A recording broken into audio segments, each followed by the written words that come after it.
নমস্কার বন্ধুরা, তোমরা সবাই কেমন আছো? আশা করছি সবাই খুব ভালো আছো।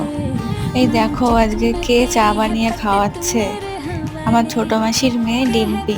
ডিম্পিকে তোমরা অনেকেই চেনো। দেখো ডিম্পি কত ছোট ছিল, কত বড় হয়ে গিয়েছে, এখনো চা বানিয়ে খাওয়াচ্ছে আমাদেরকে। ফোন করলেই বলতো যে দিদি তুই বাড়ি আয়, বাড়ি আসলে পরেই তোকে চা বানিয়ে খাওয়াবো। দেখিস আমি কত সুন্দর চা বানানো শিখে গেছি।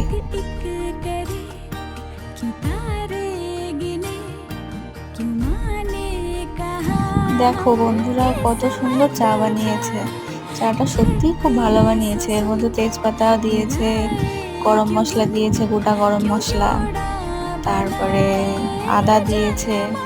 দেখো দেখেই বুঝতে পারছো কত সুন্দর হয়েছে চাটা। সত্যিই ওই ডিম্পি অনেক বড় হয়ে গিয়েছে। চোখের সামনে যে কবে কবে বড় হয়ে গেল এত বুঝতেই পারলাম।